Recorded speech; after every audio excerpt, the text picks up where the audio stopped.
guys, I'm going to watch a cartoon. Guys, I'm bored. I don't want to make no video now. Oh, guys, This I'm is going to probably watch the it. closest thing to a real-life Omnitrix you've ever seen. One push and transforms me into a fiery alien. Just like in the show where Ben uses his high-tech watch to transform himself into several different aliens. But is anything like that even possible? Well, today we're going to test our way to answer that question. Shout out War Thunder for sponsoring this. This one's special to me. Growing up, I watched Ben 10 every morning. And for those 20-minute episodes, I truly imagined I was an unbeatable superhero in the show. And the only thing that could stop me was when my mom turned off the TV and said, time for school. I had this whole book of my own aliens that I drew at recess. Look at this. Like, literally 1 out of 10 right there. That's wild. Oh my god. 2 out of 10. That's on fire. Look at that little guy. But I never got that Omnitrix. I still really on for a few bucks and stripped it down so we're left with just the diode and circuit board. Then I put a light diffuser on the end along with this 3D printed cap I made with the outline of a Ben 10 alien. Now we've got a super bright green picture of an alien. Now we just gotta make it float in midair like the Omnitrix. For that, I got a few of these ultrasonic mist makers. They're super cheap, small, and when you put them in water, they make a nice column of mist. It's really cool actually. And already if we shine our laser through the mist, it starts to show up mid-air as the light illuminates the small particles of mist. So let's mount the laser to the back of the Omnitrix along with the circuit and switch. Then add the mist makers to the watch face with some water inside. Now we got ourselves a holographic Ben 10 Omnitrix for less than 20 bucks. Not bad. Check that out. You can wave your hand right through it.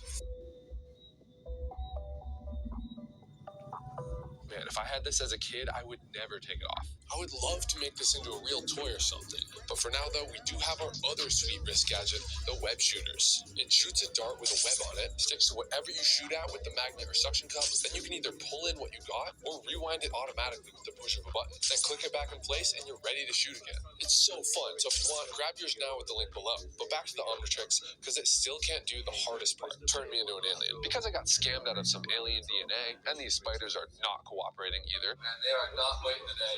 I'll be happy if the watch can transform me to mimic their looks and powers. Ben's caught a lot of different aliens, though. Most of the OG ones fall into a few categories. You've got your flying aliens. It's possible to mimic with several of these high-powered electric ducted fans. Each one puts out about 17 pounds of thrust. So if we get enough of them, put some on my hands and the rest on my back with some super light batteries, we can actually balance on the jets and create a suit with enough thrust to stably fly around. Insanely cool and very superhuman. It's just borderline impossible to pack an entire flying suit into a wristwatch. Ben's also got ice aliens, Big Jill, Arquana, which seem easier to mimic, by taking the gas in the air and anything we want. Also, even skate around by shooting a thin layer of ice to slide on. His strong aliens could use an exosuit of some sort. We could build a fancy Tesla coil for his electric aliens. Ben's aliens also go really fast, which we could sort of do with more of those EDFs on our back for like a speed boost. If you haven't noticed by now, I've already built a lot of these powers and want to try something new. But one of Ben's most iconic aliens is his first,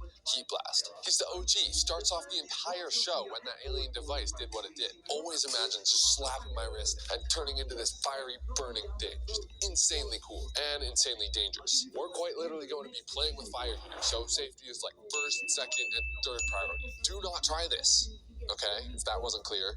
I don't want none of you running around on fire because of this video, alright? Talking to you, don't do it. The tricky thing with Heat Blast is he's actually on fire himself. I've shot fire from my hand before, but that's a lot easier because the fire's not actually on me, so there's a lot less heat to worry about. And if we break it down, heat is really the only thing we gotta worry about. I know it sounds obvious, but if we can just make the fire colder, problem solved. This is isopropyl alcohol. It's special because of its relatively low ignition temperature, about 4 times colder than wood fire. I can already hold it for a little bit without burning. The problem, it's not that bright. It's got to be super dark to see. Also, how do we control the amount of fire if we want more or less? And the big one, how do we put it out? All important questions that are solved by using a gas like propane. It burns brighter. We can adjust the size by controlling the flow of gas. And probably the most important, we can put it out fast. A downside, it's much hotter. So we still got to gotta keep that heat away and get the gas to evenly cover me. Like on your propane stove, you might have noticed all these little holes the fire comes out of. See how it's like a bunch of mini flames put together? It's not uniform, like liquid fuel fires. To fix that, we need a lot of tiny exit holes, like the fibers in this fabric glove. That's all you do? This is all you do. You had me excited. Are you not excited yet? Fire hand. Wow, I do see the vision. High five. High five. Oh, God. That's another problem. What do you want me to do? I can't put it out. What do you want me to do here? It's on fire on the table. I know it's on fire. Everyone says it's on fire. I know it's on fire, right? That's why I'm just saying it's not going to work. After a while, it starts to burn. We need to make it not burn. Whatever we make this soup from not only needs to keep me cold, but also not burn up itself. This glove actually was fire resistant, but clearly not enough. Yeah, this is gonna be hard. I mean, Ben literally started a forest fire the first time he used this. Metal is very fireproof, so maybe we can use some mesh to withstand the heat and also move around. But metal also conducts heat really well, so while it can handle the open flame, all that heat goes right on through to us. But if we use a metal mesh with an insulator, then we protect against the open flame and the excess heat. I first thought about using a really fine chainmail outer layer that we pump gas through, but honestly, that seems like a nightmare to make. So instead, I grabbed this, a steel braided sink tube. If we pull out the plastic inside, cap off the end, and pump in some gas, oh geez, boom, super uniform flame tube. Yeah. Yep, that's gonna be my hand. Now that the fire part's figured out, time to find an insulator so we don't, So this is ceramic wool. It's used inside furnaces and can handle 3,000 degrees. Basically burn resistant. So I put it on a glove with the flame tube, and it seems like it can handle heat, but there's a downside. It disintegrates when you touch it. It's also basically asbestos, so not ideal. I also tried woven carbon felt, which is easy to work with, but not quite fireproof enough, and would eventually burn up. The best solution I found was a nickel titanium outer shield around the fire tube, combined it with welding gloves. All right, chat, what do you think? Wow. Oh, that was sick, dude. Whoa! Pretty cool. I can just do flame on. And then once I put it in the lighter. Oh, that's so sick. And we can cook hot dogs on it. It looks sweet, but heat blast has some powerful ops. We need more firepower if we're gonna battle literal armored drill tanks. I mean, battling tanks is pretty epic though, like in War Thunder, the most comprehensive vehicle combat game ever made. It's got over 2,500 tanks, planes, helicopters, and ships from all over the world from over the last 100 years. Might even give the real Ben 10 a run for his money. Like, imagine Jet Ray versus a literal fighter jet. That'd be pretty epic. It'd be Big Chill's camouflage versus the camouflage on the tanks in the game that you can fully customize, by the way. And you can control all these vehicles yourself, kind of like how Ben 10's upgrade alien takes control of machines to fight his enemies. It's got super realistic gravity, and you can play this game, but there's still an issue with our solution. While the glove, and you can play this game right now for free on PC, Xbox, and PlayStation with my link below. If you use the link, you get a massive bonus pack, multiple premium vehicles, and 7 days of a premium account. But there's still an issue with our solution. While the glove itself survives the burning, eventually it gets hot inside because that heat has nowhere to go. After about 20 seconds, my hand cooks like a baked potato. Feels a little warm. We need to fix that. Maybe we can water cool it. It works for computers and engines, so why not this? Oh, we're just gonna do a little test. Oh, God.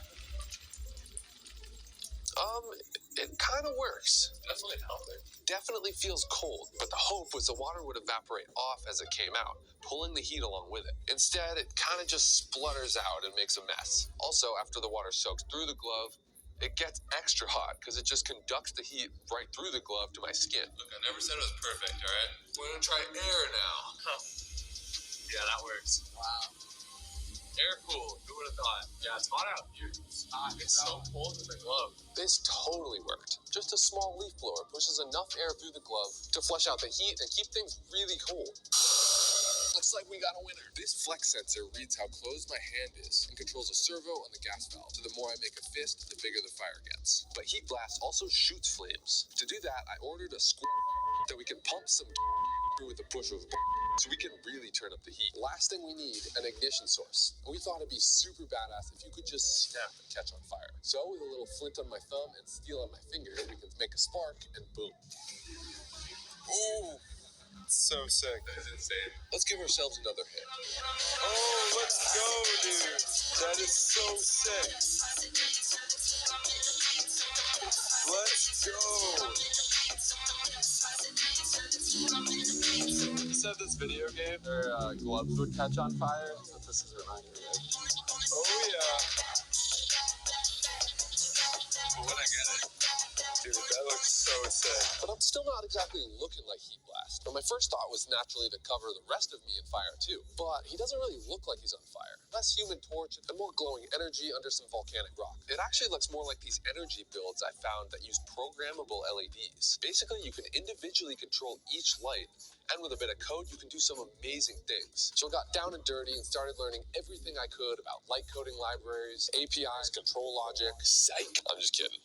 Make me fire, longer fire, brighter, more fire, make me more fire, more red, more burn, but longer fire, shorter fire. Okay, more faster, but like shorter, but like more red, more orange, less red, okay, more but also less in like a longer form, but also more fire, not faster, quick, more fire, make it better.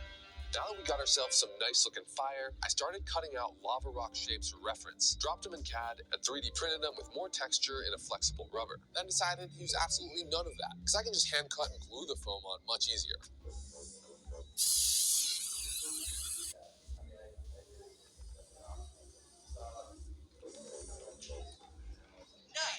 In between these cracks, we're gluing on the glowing fire lights. Don't want to miss this. It's cool, but it still looks like lights and not a fiery energy, because you can still see the individual lights. We gotta diffuse that to make it look all like one flowing thing. To do this, we want something semi-clear, but also very sticky and bendable. This will make the lights look much better and blend together. It's not the most comfortable thing in the world, but with a little tweaking and shimmying, we made it work. Now we gotta do the top half, which is tricky, because we also have all the electronics and fire components to deal with. I'm feeling like Kevin 11. With a bit more gluing, lights, and cream cheese later, we're almost done. I also added some burnt red coloring to really make it like Heat Blast. And finally, the Ben 10 Omnitrix symbol on the chest. It's looking good, but how do we get the watch to turn us from this into that? There's a bunch of animations showing this transformation. Favorites, though, are the spread out from the watch to eventually emerge as Heat Blast. Looks so cool, but again, how do we pull off something like that in real life? Because let's be honest, most of the live-action Ben 10 stuff is... It's not it. It's weird. It's just weird, all right? I don't know. Maybe that's just me. So I've got a pretty fire idea. Yes. But for it to work, we need a slightly different Omnitrix. So I built the OG one too, with a screen that pops up when you twist it. It even plays the Heat Blast animation. Yeah, okay. We only have one alien so far. Just chill, all right? How many aliens does your Omnitrix have? The secret with this Omnitrix is the trigger switch it has inside that activates when you press it down. What does this do, you might ask? Well, after thinking about it, Ben 10 already has his signature green wardrobe. So if we build our Heat Blast suit into his regular clothes, the whole thing can transform. That gives us much more room than cramming everything into a watch. To do the transformation, I'm making Ben's normal clothes out of this fiery flash paper, which we can trigger from the press of the Omnitrix. It'll start a chain reaction with the normal flash paper clothes burning away, transforming me into Heat Blast. I also added a layer of silicone to protect the suit and myself from the flames. Now only the flash paper should burn and not catch anything else on fire. And it fell over. I also tested several types of paint to see how it would affect the flash paper. That's pretty good, actually. Some left a lot of residue, which ruins the effect. But food coloring actually burned super clean and left no trace. Perfect. So I made a bunch of green flash paper for the jacket and some blue flash paper for Ben's classic blue jeans, then a bit of black and white for the details. With a bit of texturing, it's honestly looking decent. The jeans look kind of like denim, and the jacket's starting to look like a baggy hoodie. If this works the way I have it in my mind, it'll be the coolest Ben 10 build of all time. Now, I've done a lot of crazy stunts, and each one scares me for a different reason. But that's why it's super important to plan and plan and plan. The whole fire transformation only lasts about 5 seconds. The suit is fully insulated and can keep me safe for longer than that. We also consulted movie stunt professionals who do much longer burns using fire gel. So under the flame suit, I'm also covering myself with this gel, especially on my face and hands. And we've got several people on standby with fire extinguishers. Again, for the 100th time, do not try this, but we're finally at a place where I'm excited and ready to make this dream a reality. So this one's for all the kids out there who ever wanted a real-life Omnitrix. It's hero time.